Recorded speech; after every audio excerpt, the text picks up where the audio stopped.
श्री रामचंद्र जी का लक्ष्मण और सीता के साथ पुष्कर में जाकर पिता का श्राद्ध करना। पुलस्त जी कहते हैं कि अब मैं दूसरे प्राचीन इतिहास का वर्णन करता हूँ। श्री रामचंद्र जी ने जिस प्रकार पुष्कर तीर्थ का निर्माण किया वह प्रसंग आरंभ करता हूँ। पूर्व काल में श्री रामचंद्र जी जब सीता और लक्ष्मण के साथ चित्रकूट से चलकर महर्षि अत्रि के आश्रम पर पहुंचे, तब वहां उन्होंने मुनि श्रेष्ठ अत्रि से पूछा, महामुनि, इस पृथ्वी पर कौन कौन से पुण्यमय तीर्थ अथवा कौन सा ऐसा क्षेत्र है जहां जाकर मनुष्य को अपने बंधुओं के वियोग का दुख नहीं उठाना पड़ता। भगवान, यदि ऐसा कोई स्थान हो तो वह मुझे बताइए। अत्रि बोले, रघुवंश का विस्तार करने वाले वत्स श्री राम, तुमने बड़ा उत्तम प्रश्न किया है। मेरे पिता ब्रह्मा जी के द्वारा निर्मित एक उत्तम तीर्थ है जो पुष्कर नाम से विख्यात है। वहां दो प्रसिद्ध पर्वत हैं जिन्हें मर्यादा पर्वत और यज्ञ पर्वत कहते हैं। उन दोनों के बीच में 3 कुंड हैं जिनके नाम क्रमशः ज्येष्ठ पुष्कर, मध्यम पुष्कर और कनिष्ठ पुष्कर हैं। वहां जाकर अपने पिता दशरथ को तुम पिंडदान से तृप्त करो। वह तीर्थों में श्रेष्ठ तीर्थ और क्षेत्रों में उत्तम क्षेत्र है। रघुनंदन, वहां अवयोगा नाम की एक चौकोर बावली है तथा एक दूसरा जल से युक्त कुआं है जिसे सौभाग्य कूप कहते हैं। वहां पर पिंडदान करने से पितरों की मुक्ति हो जाती है।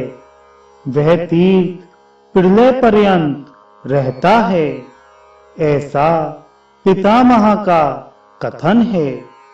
पुलस्त जी कहते हैं, बहुत अच्छा कहकर श्री रामचंद्र जी ने पुष्कर जाने का विचार किया।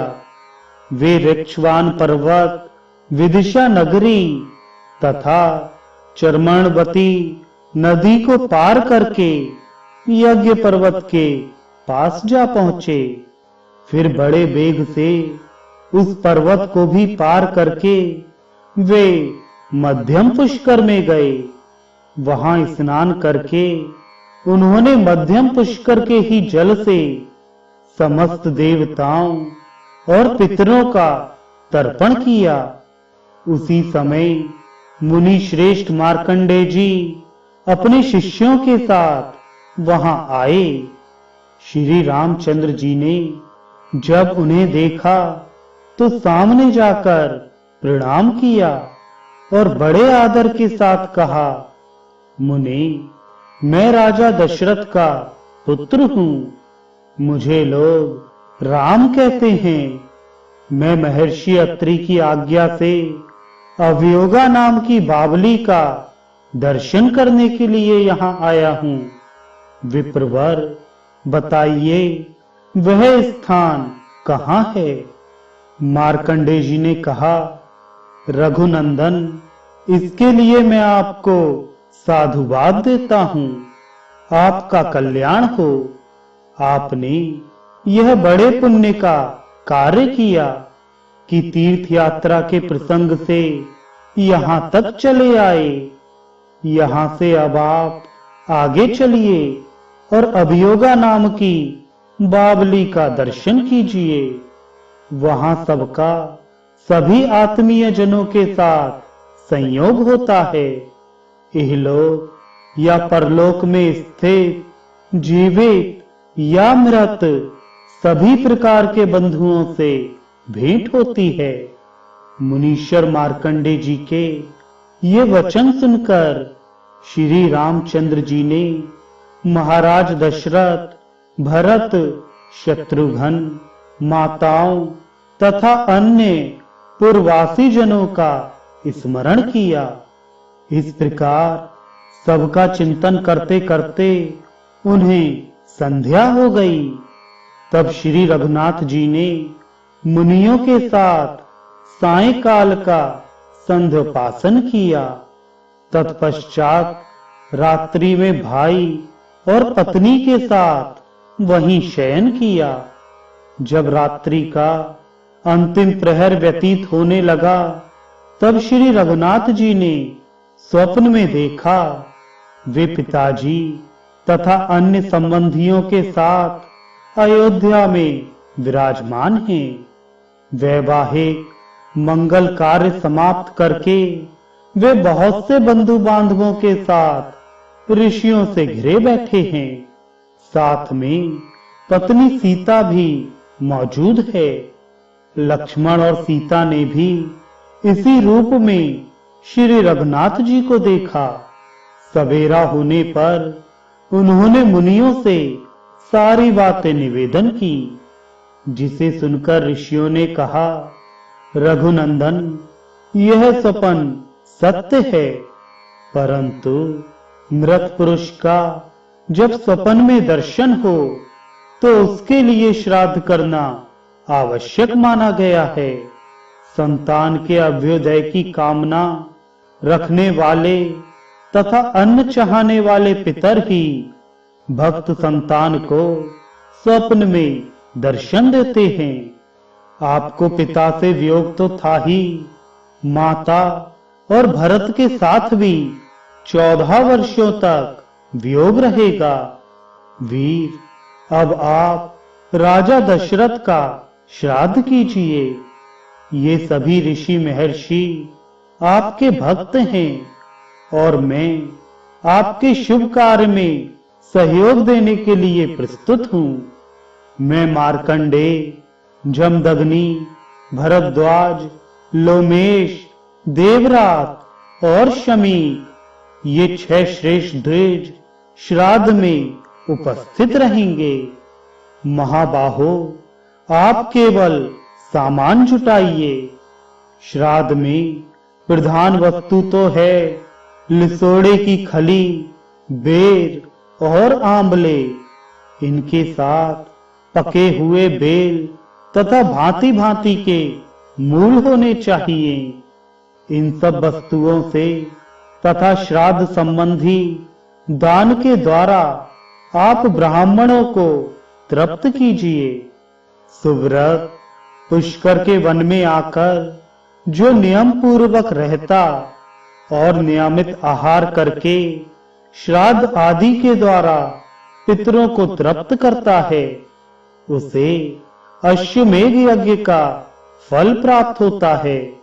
श्री राम, आप श्राद्ध की सामग्री एकत्रित कराइए।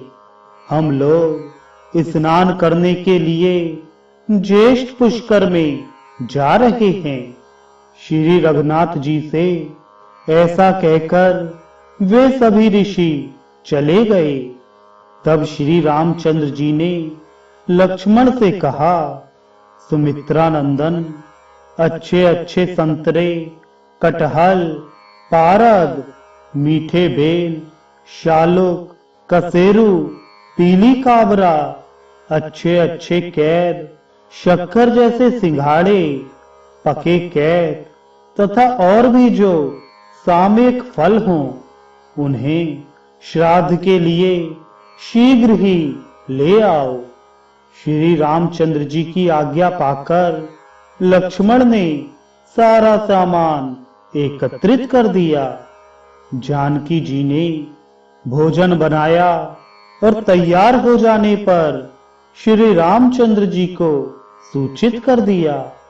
श्री राम भी अवयोगा नाम की बावली में स्नान करके मुनियों के आगमन की प्रतीक्षा करने लगे। दोपहरी के बाद जब सूर्य ढलने लगे और कुतप नाम की बेला उपस्थित हुई। उस समय श्री रामचंद्र जी के द्वारा निमंत्रित संपूर्ण ऋषि वहां आ पहुंचे। मुनियों को आया देख विदेह कुमारी सीता वहां से दूर हट गईं और झाड़ियों की आड़ में छिपकर बैठ गईं। श्री रामचंद्र ने स्मृतियों में बताई हुई विधि के अनुसार ब्राह्मणों को भोजन कराया तथा मनुष्यों के श्राद्ध के लिए जो वैदिक क्रिया बतलाई गई है वह सब संपन्न की। फिर वैश्यदेव करके पुराणोक्त विधि का भी पालन किया।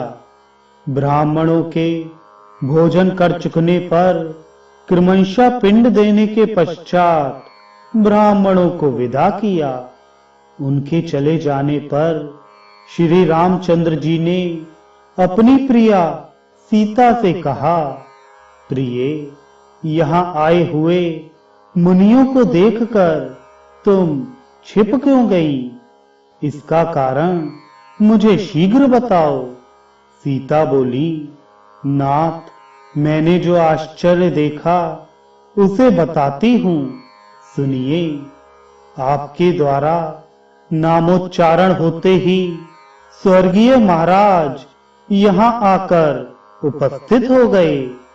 उनके साथ उन्हीं के समान रूप रेखा वाले 2 पुरुष और आए थे जो सब प्रकार के आभूषण धारण किए हुए थे। वे तीनों ही ब्राह्मणों के शरीर से सटे हुए थे।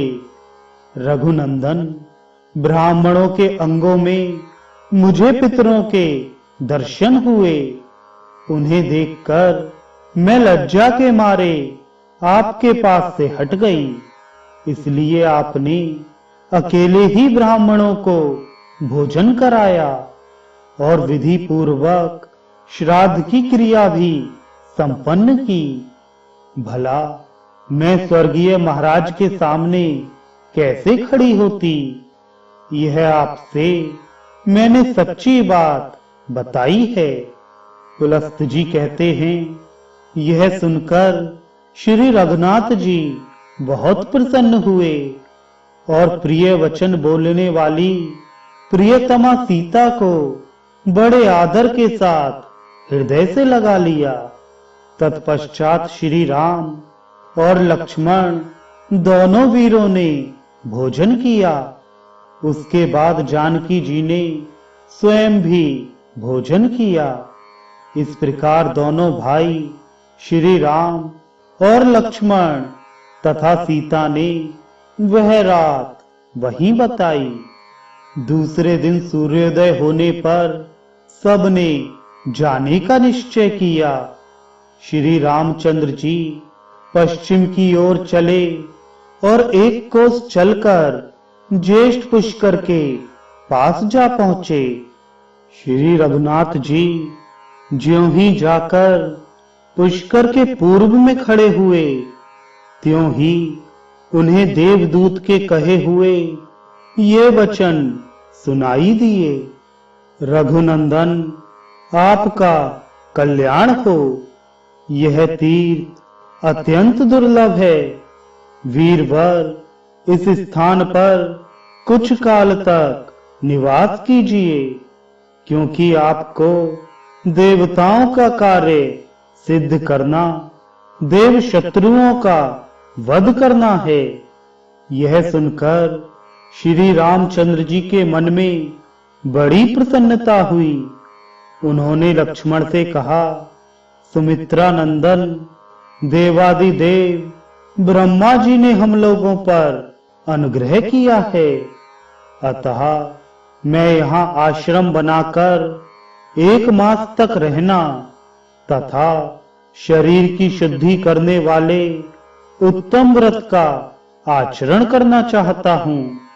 लक्ष्मण ने बहुत अच्छा कहकर उनकी बात का अनुमोदन किया।